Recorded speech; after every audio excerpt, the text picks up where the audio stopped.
Hello and welcome back to the Gavel Gab podcast. Today I am joined by the incredible Kerri Logan Shirk, founder of Sun Lover Travel and an expert in destination weddings, honeymoons, and luxury getaways.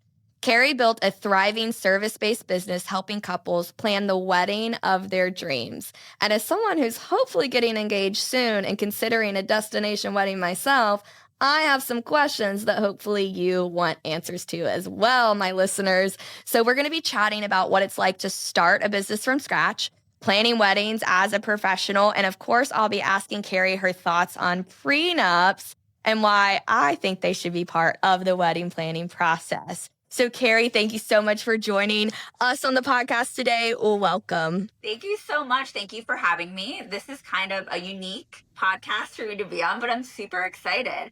I love talking about destination weddings, so it's one of my favorite things. My name's Kerri. I own Sun Lover Travel. Obviously, we love to send people to sunny, tropical destinations. That's really our jam. And I have been planning destination weddings since 2017. Technically since 2012, if you count my own.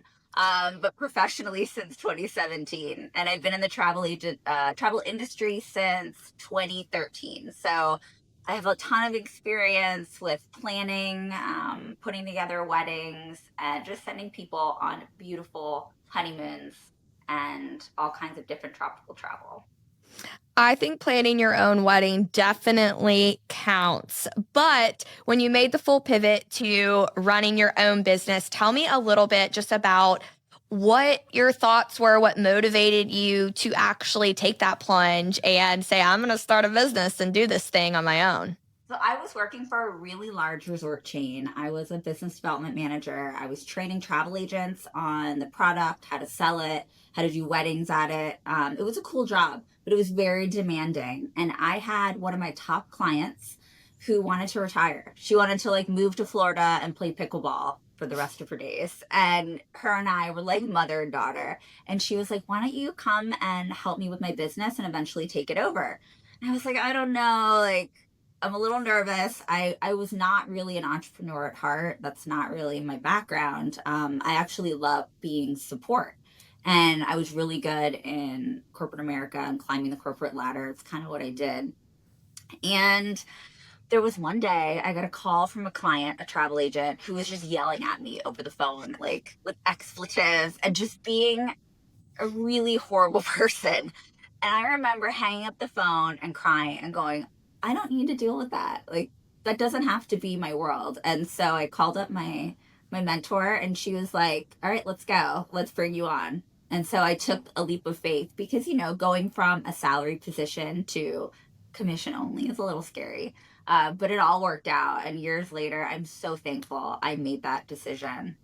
And I'm thankful to the person who yelled at me on the phone, or I may not have ever made that jump. Right. I say to people all the time, all of my bad experiences at law firms are the reason that I finally did it. And had I gone to a wonderfully run law firm with a great culture, I don't know if I would be here today. But I think it's really interesting. I love that you said you weren't an entrepreneur at heart. That wasn't a driving factor in this, because I've had one of the guests we try to bring on, I try to bring on a lot of entrepreneurs. And I think this is the first time someone said that. So I find that incredibly fascinating, because you've done it and you've done it for several years now. So I always like to ask this, especially you've been in business for several years. What did you learn in that first year? So I love to hear your lowest low and your highest high of the first year of business. My lowest low didn't come until COVID because Fair enough. Traveling, right? So things were going pretty well for the first few years. I was really lucky that I took over a great book of business. I had a lot of great clients who I had met through my mentor, and they ended up trusting me. We built beautiful relationships. They're still my clients to this day. And then I took on a lot more too. I was younger than the person I bought the business from, and I think that helped a little bit. I'd go to bridal shows, I'd meet, girls in their 20s and 30s, and they wanted to talk to someone who's a little bit younger, excited, who could relate to them in that way. And I think that really helped. And I'm kind of authentic. I am who I am. And if we connect in like a one-on-one kind of way, I usually am able to, get the sale and help the brides and grooms with wherever they want to go. So I've been lucky in that respect, and that's my high. The low is definitely COVID. And there was a moment in like February, March 2020 where I looked at my husband and I'm like, I think I need to go back to corporate America. I think that perhaps I need to just take a pause from travel because all of the weddings that we had on the books were canceled. So, Yeah. aside from not getting paid any money, we were spending time canceling things that we were never going to get paid for. And it was just a really like disheartening period of time. So that was a Yeah. little low, but it No, came back. and I can't think of an industry more impacted by COVID than your specific one. I do have some specific questions on that, but I want to ask you first, what is the kind of life cycle? I don't even know if that's the right term of, okay, so you meet a potential bride and then they hire you. Like what are the steps from you meet them to the wedding happens and your involvement? I'm fascinated by this entire industry and would love to learn more. So there's a big difference between a wedding planner and a destination wedding travel agent. And I think Mm-hmm. that's first and foremost something that needs to be cleared up because a lot of people will come to me and what they really need is a wedding planner. Mm-hmm. And sometimes they'll get a wedding planner, but what they really need is a travel agent. So it's different depending on what you're looking for. So in your particular case, if you were looking to do a destination in Europe, I would say you should start with a wedding planner, a Mm-hmm. local wedding planner. And I say that because if you think about planning a wedding in your hometown, what do you need? You need a ton of vendors, right? You need all the people who are going to put this together. Usually you want a wedding planner who can like rope it all in. And they have to have all those local contacts. They have to know who to call in your city, who's the best florist, who's the best photographer. Same thing in Europe, right? Like you need to know who's the best florist, photographer, who's going to get the right decor that you need. So a wedding planner who's local to that particular area that you want, Greece, Italy, whatever. Mm-hmm. I would start there. And then once you have that wedding planner, if you decide you want to bring a lot of guests, that's where you might want to involve a travel agent and they can help you get group rates if needed. They can help you book a villa, hotels, air, things like that. Now, it's different when you do a wedding in the Caribbean, and the most common destination weddings are typically Mexico and the Caribbean. And that's where most people will get a travel agent. Travel agent will help them find a resort. A lot of times they're all inclusive resorts, and those resorts have their own wedding planners on staff. So you get that for free. Like, you don't have to pay for that part of it. Then you hire the travel agent to help you find the right resort for you, and then it all starts to move along. So my job's a little bit different depending on where you're going. Okay, so it's helping find the location and with accommodations for both, wedding event plus wedding guests versus the vendors that are going to be part of that. Yes. I always tell people, I'm not Okay. going to plan your wedding. I could, but I'm not a wedding planner. It's not my job. I would have to charge you a lot of money to plan the wedding. Mm-hmm. And it's really not my forte. My forte is travel. I'm type A. I'm very organized. Like, I'm very great at logistics. If you need to get a train from here to there or a bus or whatever, like, we'll make sure all the pieces come together for you. So, for a destination wedding travel agent, say in the Caribbean, the life cycle starts obviously with the first meeting, usually a Zoom call or maybe like a coffee at Panera Bread or something. And then if they decide to hire you, what happens is you usually get asked a lot of questions. As a bride, it can be overwhelming, but it's only because we're trying to figure out the best place for you. Like, what are you really looking for? So we have to take whatever's in your head and like pull it out of you. And some brides and grooms are better than others, right? Some brides know exactly what they want for their vision. Some have no idea. So it could take a little bit of time. Once you find the right resort, it's a matter of connecting you with the wedding planners there. And then we book the date, get that set, and then we start working on the group logistics, which is really the big chunk of what I do as a professional. So when you're looking at wedding planner versus wedding travel agent, how did you, that's niche. So how did you go fall into that category versus the other? Like you were saying it's not your forte, but you could definitely do it. And I understand there's like so many things in my life where I've said that about. I'm like, I mean, I can do this thing, but I wouldn't say it's like the thing that I'm the best at. So was it because that was the business that was already established with your mentor? Like tell me a little bit about how you landed on this and made this your career. I'm first and foremost a travel agent, right? I own a travel agency. I work with travel agents all day long. I help people get to places, and I hopefully make dreams come true. That's really what I hope to do. And so the wedding planning part is really a small piece of a destination wedding. And because most of what we do is in the Caribbean and Mexico, and they all have their own wedding planners, which are free, there really is no need for me to be a wedding planner. Every so often I'll step in. I can give advice to brides. One, because I've done it. I've done it twice, by the way. I've done 2 destination weddings for myself. So we can talk about that when it comes to prenups. We can. um, you know, wedding planning was just never, it was never really part of my career path. It's something that I definitely dipped my toes in because of, dealing with destination weddings, dealing with hotels, things like that. But I would say about 90% of the time, the brides are dealing directly with the hotels, with their wedding planners. There's no issues. Everything runs smoothly and we're all happy. But like I said, I can jump in at any time because I'm used to this, because I've dealt with the resort. I know like how to speak their language, and if there's trouble with getting the best deals or the bride is a little concerned about something, we can always help as travel agents. So you mentioned how some brides don't have any idea what they want yet and some really know. I'm curious, which one is easier to work with? The bride that's uber specific and knows exactly what she wants because she's been planning it for her entire life, or the one that's like, I'm excited to get married. I know I want to be in this area of the world, but other than that, I don't care. Which one is easier to help with on that initial that initial meeting?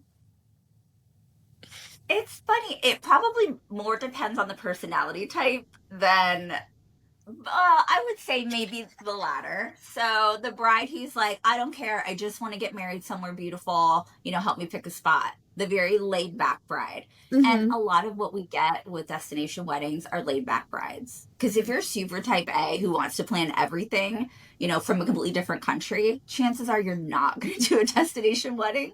Although we have had brides like that. But I would say the majority come to me very laid back, very casual, like, I don't even want to plan a wedding. I never even thought I'd be married, but here we are. Like, just help Mm-hmm. us find something beautiful.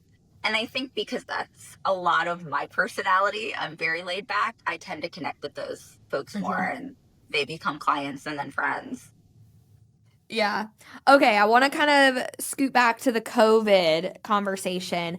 So, from my perspective, as not a wedding travel agent or a wedding planner, or really anyone that's involved in the wedding industry, except for a bystander who likes to look at stuff on TikTok about beautiful weddings and who hopes to get married one day, I my perception has been that because of all the COVID stuff and the wedding industry shift of like, we have so many brides that need to get married, and the price point for wedding planning has skyrocketed in the US. But what I found in my research in the last few months is it seems to me like destination weddings actually are somewhat more economical, that you can get a lot more bang for your buck. And I could be wrong on that.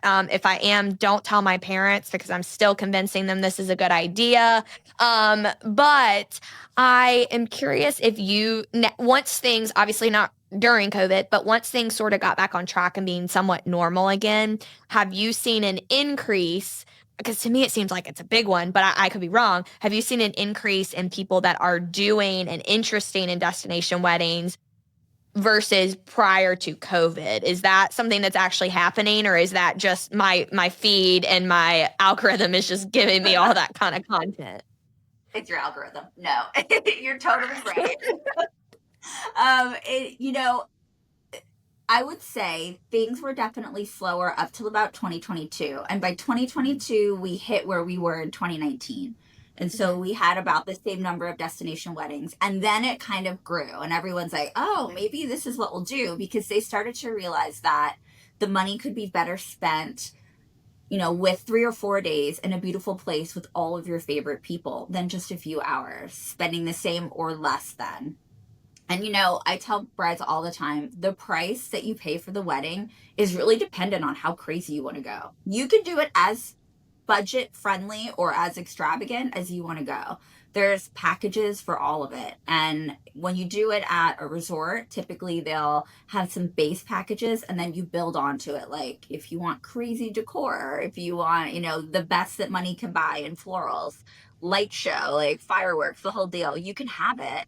But you also don't have to spend that much. So we have brides that spend anywhere from maybe 10 to 30,000 on a wedding, and that really depends on how many people they're bringing with them. So if you're bringing 20, 30 people, you're probably going to be on the lower end. If you're bringing 50, 60, 70 people, it's going to be on the higher end. But then we've had brides who spent like 60 grand on a wedding for like 15, 20 people because they wanted the fireworks and they wanted like everything. So it just depends on what your taste is. So I have an etiquette question I'm hoping you can help me with, because this is me and my boyfriend or pre-fiance or whatever we're calling him these days, before the ring gets on my finger. We're discussing destination weddings, and he really wants to pay for everyone's accommodations. And you know what? To be fair, I really want to pay for everyone's accommodations, but neither of us are trust fund kids. So I'm like, I don't know where you think that this money is coming from, but that's like probably not in the budget, as nice as it would be. And so I've been saying to him, I've never expected an invitation to a destination wedding to include my own accommodations. I plan to pay for my plane ticket and my lodging. And if they are, wow, what an amazing, pleasant surprise.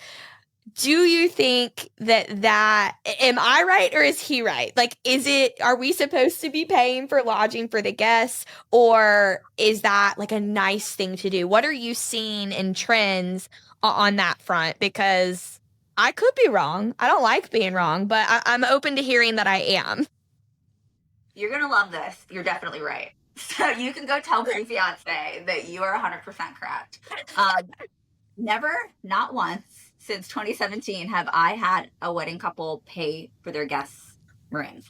Now, I have had a bride and groom pay for like their mom and dad, or maybe like one guest if they really wanted to be there who couldn't afford to come, something like that. Never has anyone paid for all the rooms. Never. Sometimes you'll see it if you have a bride and groom who want to get a villa and it's a very small wedding. Maybe they have like 10 people staying with them and they'll just pay for the villa. But typically with resorts, no, everybody pays for their own hotel. They'll pay their own airfare. But that's really the con of destination weddings, is that you're probably going to lose some people that you really want to be there. So the number one thing I do when I talk to couples in the beginning is say, have you sat down with your closest family and friends and made sure that they can be there? And if they can't be there, are you okay with that? Because the worst thing you could do is plan a destination wedding, get like 5 or 6 months into it, and then find out like your maid of honor can't come, and that would break your heart, and then you'd have to cancel, and there's a lot of mess to clean up after that. So you always want to make sure that you've done your due diligence beforehand, that you've spoken to your most favorite people who must be there, and then if they're all on board, then move forward. Do you get to see like I'm curious about kind of Caribbean, tropical versus Europe, if you're getting to see information on like how many people are invited versus how many RSVP yes, and if you see a big discrepancy between those two areas. Because obviously just flight alone, it's a lot easier, and I'm in North Carolina, so I guess depending on where you're located, this could be different, but it is not hard to get to Mexico, the Caribbean, St. Lucia, any of those places from here. But Europe, quite a bit different type of travel. And most of the places that I've kind of looked at, then you got to take a train or I don't even know. I get overwhelmed with that. I'm like, okay, where's the airport? If we choose this location, I'll try to get more information and figure that out, which is probably where I need you to help. That's where I need the travel agent, because I don't know what I'm doing. But I'm curious if there are higher, because my gut says there's probably higher RSVP percentage wise of people that are saying yes and invited in the Caribbean versus Europe. But again, I could be wrong. So have you seen that or know any of those data points? Yes. So with the Caribbean, if you invite 100 people, usually Mhm. about 60 to 70 will come. So 60 to Mhm. 70% of your guest list is usually what ends up coming. Now, you're usually going to have higher guest lists in the Caribbean. When people do weddings in Europe, especially Americans, you're usually inviting a much smaller number. You're keeping it smaller because it tends to be a bit more expensive to do weddings in Europe. You know, the cost for food and beverage alone is much more expensive, right? Like, if you've ever Mhm. been to Europe, you have an Aperol Spritz, it's like, oh my gosh, $25. Right? It's just more expensive. When you go to the Caribbean, it might be 10 to 15. So there's a big price point difference in just small things like lodging. Obviously, your flights are going to be more to get to Europe. Mhm. So I think people take that into consideration. And so when they're planning something like Europe, they're going to keep the guest count really small. It's going to be just your closest friends and family. Whereas when you do Mexico or the Caribbean, you can invite 100 or 200 people. And then you might have a lot more than you expected show up. And it's a big party. Now, in Mexico and the Caribbean, there's perks that you can earn for having more guests. And so it's something like we call it concessions in the industry. So it's basically what the hotel gives back to you for bringing a large group to their property. And a lot of times it's money. So you might earn a couple $1,000s back. You might earn like a free cocktail party or a free reception, depending on the number of people and which resort you choose. So there's a lot of perks that come with Mexico and the Caribbean that you won't find in Europe. It's just very different, right? Like night and day planning. Fascinating. Okay. Yeah, we might need to have some off screen conversations. This is bringing up all kinds of cool things because that's just from a personal perspective. We're looking at like inviting around 50 and hoping for around 40 for this Europe thing. And then when we've Yeah. discussed the US, it's like that number would be much higher. But my big thing that I'm trying to communicate is if we wouldn't invite them to Europe, then why would we invite them here? Like I'm big on like intimate people that like mean the absolute most. I don't need my sister's cousin's brother twice removed to be there that I haven't spoken to in 3 years. That's just me personally. But Yes. I kind of the Mexico Caribbean thing is very interesting because it does give you the opportunity to kind of expand that and not, if they want to come, they can come and you actually can like maybe get something sort of in return for that higher guest list. Whereas, here in the US or in Europe, you're just paying a lot more money Yeah. to accommodate all that. So that's very interesting. Um, I want to ask you some personal questions. So, you mentioned that you have had two destination weddings. Can you tell me a little bit about both? And we can just stick to logistics on the first one. And if you want to gush about the second one, then we can do that. That sounds good. I was obviously much younger when I had my first destination wedding. I was in my late 20s, early 30s. And so it was a time when like everybody around me was getting married. And I had been to a few destination weddings already. And I was like, this is amazing. And I was not in the travel industry at this time. So just going and experiencing it was so much fun. And I'm like, this is what I want. I want to bring my friends and family all with me we went to Mexico. It was smaller. It was a lot more on a budget because, the different time in my life. And we had a blast. Even looking back, the marriage may not have lasted, but the memories were Mhm, great. I had a wonderful mhm, time with some of my favorite people. And, I have no regrets in that respect. Unfortunately, the mhm. marriage didn't work out. That's a whole nother story. I probably needed you. Just if what was that, 8 years ago, 6 years ago, something like that. But anyway, fast forward another 10 plus years, and I met my now husband, who's amazing, and he loves traveling. He loves the beach. We had gone to Jamaica together many times because I'm there for work quite a bit.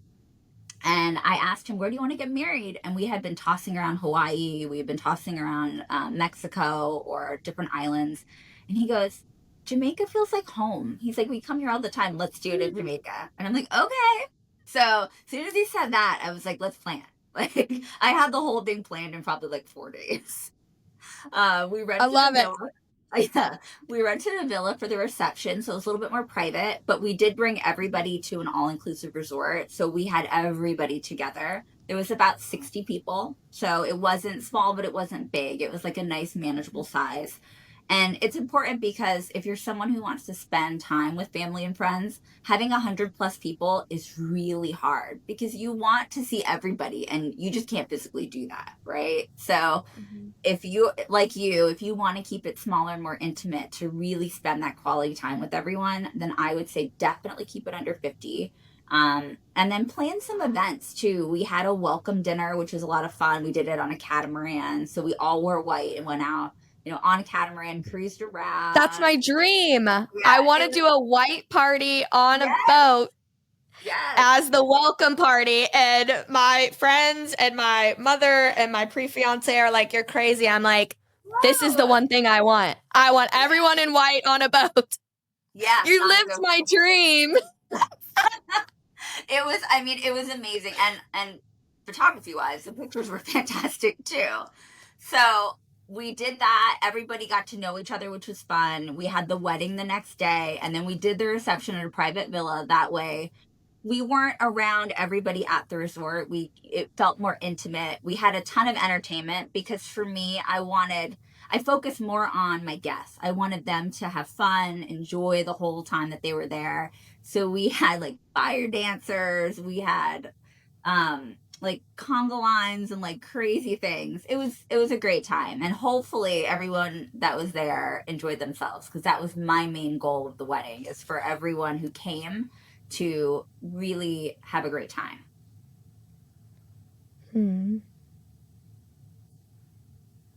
Are you there? Uh-oh. I am. I lost you, but I can hear you now. Can you hear me? Oh no. Okay. Yes. Can you hear me? Okay. I do. I think it like records. I didn't hear the rest of that. Okay. And what will you just retell the end of that again for me? What do you know where we left off? You were talking about the catamaran. Okay. So we did the white party on the catamaran. Everybody got a chance to meet, because you have people from different sides of families, friends you've never met. And I feel like it was a great icebreaker. Everybody had some drinks, they were dancing on the boat. Afterwards, we all had dinner together, and it made for an even better wedding and reception because people started to make friends. My family met his family, some that hadn't met before. So it was nice. And then we had the reception. We had the ceremony on the beach at the hotel. And then we had the reception at a private villa. We brought everybody over. We did a lot of entertainment.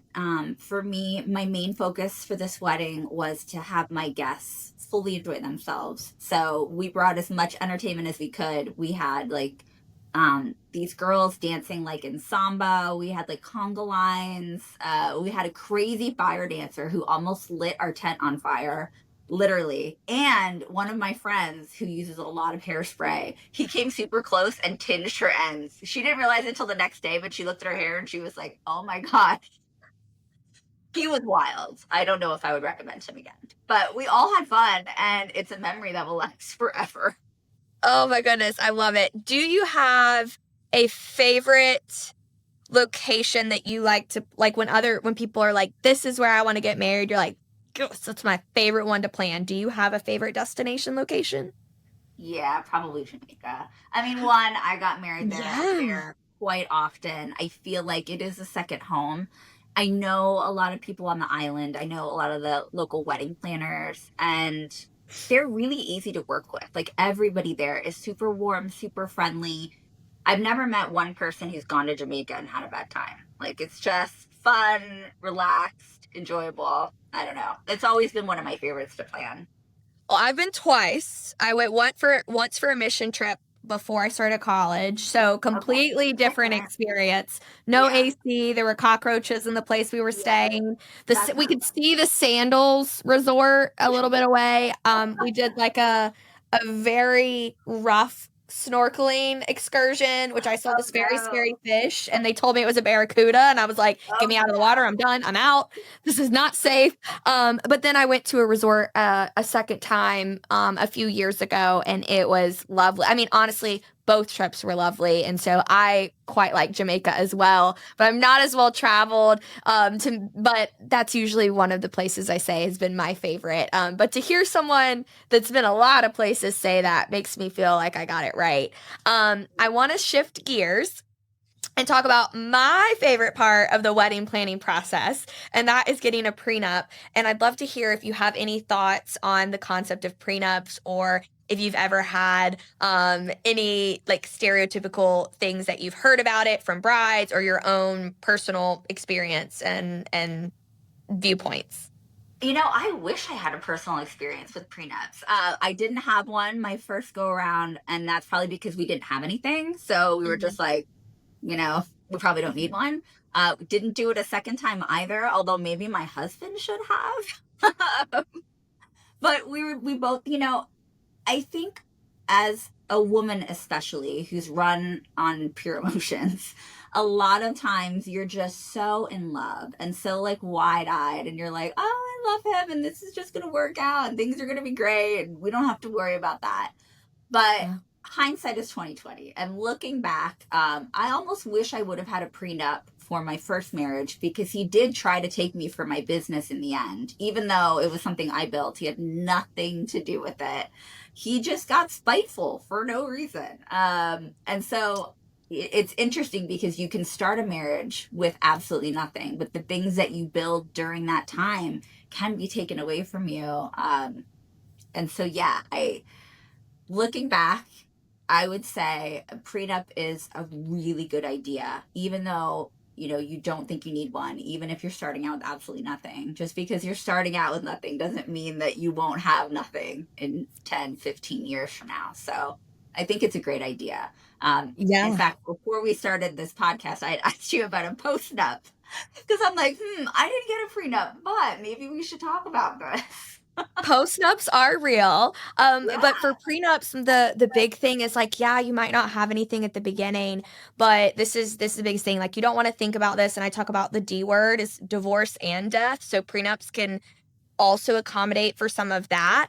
And it's kind of like car insurance. You don't expect to crash your car, but you have it as a security blanket, and life insurance and health insurance. And so this is marriage insurance. And so you also have to keep in mind that the person you divorce is never the person you marry. And so that's kind of the big thing is you can decide to share everything, but so it's not always to keep things separate and to do that, this, that, and the other. But my biggest thing is people that own businesses is the scariest part to me, because and this varies a little state to state, but for the most part, from even the states that I'm not practicing in, if it's started during the marriage, it's marital and it could be subject to a split. And that includes a business. And it's like, no, blood, sweat, and tears went into this. And so it's interesting, and you can do post-ups. I was very clear with my boyfriend at the beginning that we were gonna do one. And he, like many people, was like,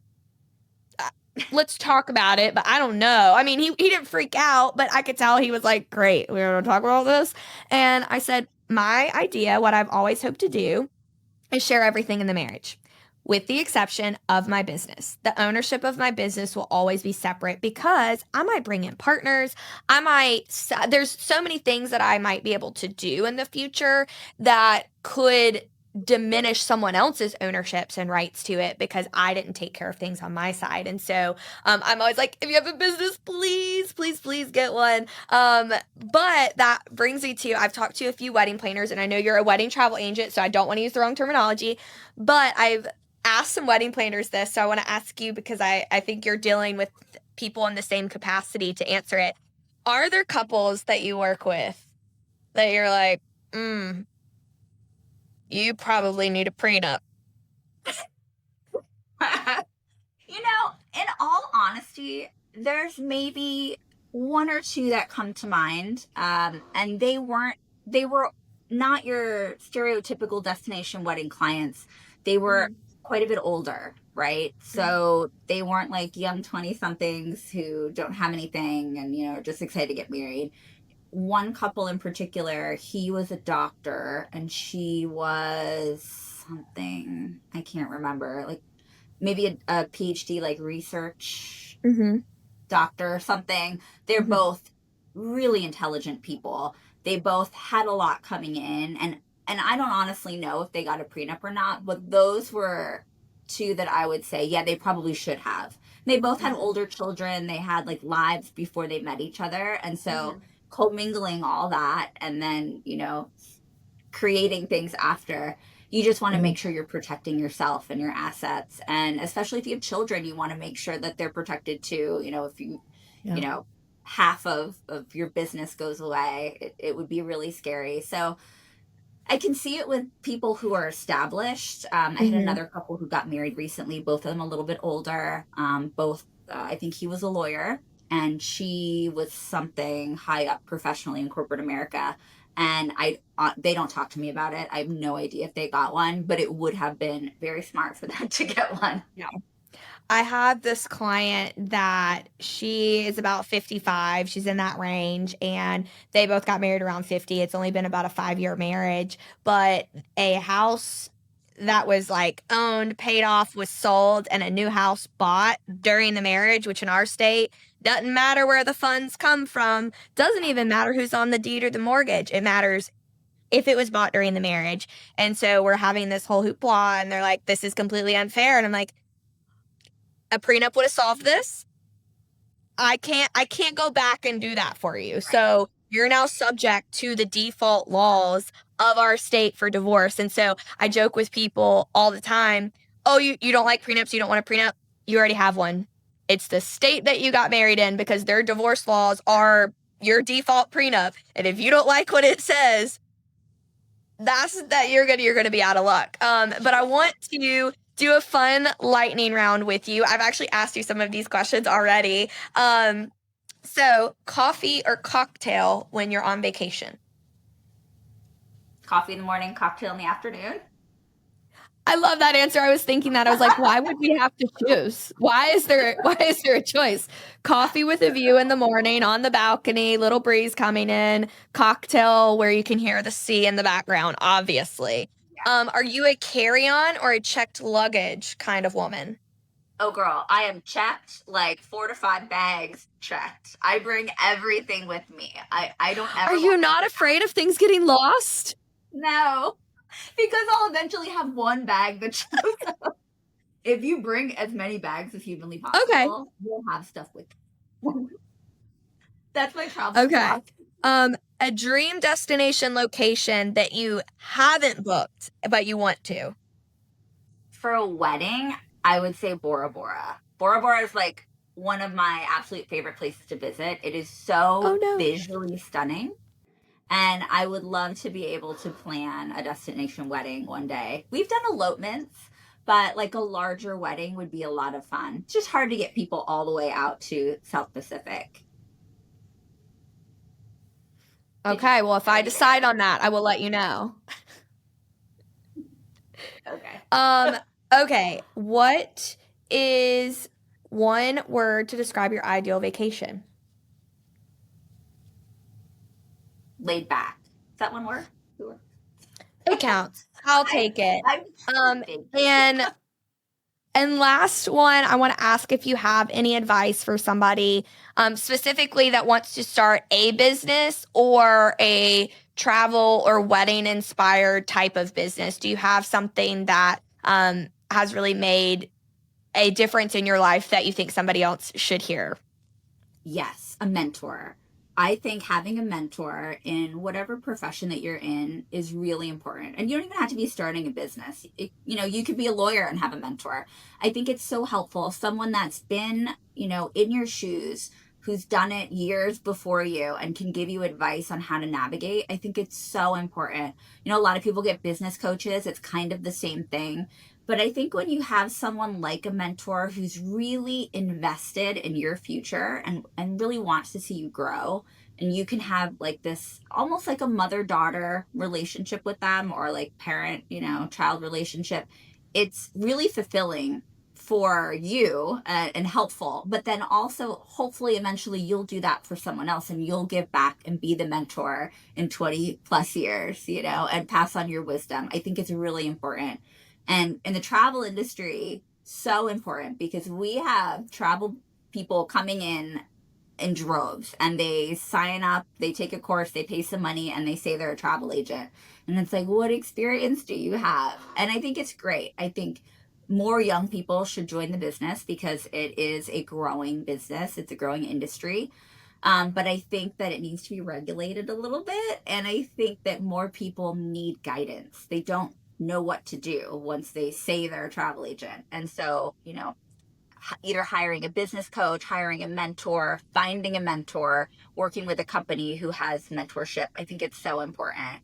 And, I have about 12 agents who work under me, under our company, most who don't need my help. They're professionals in their own right. But some of the newer ones that we bring on, I find I can give back. And it's really enjoyable for me. And I didn't realize how much I would love being a mentor to them. And I do. I like helping whenever I can. Yeah, I love that. And a mentor is so important to your story that you told me about getting into the business and running it the way that you do. And I harp on this all the time of like, ask people for help. And when people ask you, give them that help. And it will always come back to you. And I think so many people are scared if they share their knowledge and their experience that someone else is going to like take it and take over and take their business. And it's like, there is enough to go around, and being kind and sharing what you've learned with others is so, so important. So I love that piece of advice. I've loved talking to you today. I want to thank you so much for coming on the show. If you will tell everybody where they can find you, your website, any social media handles, we'll make sure to put that in the show notes as well. But how can people find you if they want to work with you? Our website is www.sunlovertravel.com. You can also find me on caribbeankerri.com, and that is my IG and Facebook handle as well, Kerri and Kerri. Awesome. Well, thank you so much. And thank you, listeners, for being here. And if you're watching on YouTube, thanks for watching. And until next time, keep gabbing.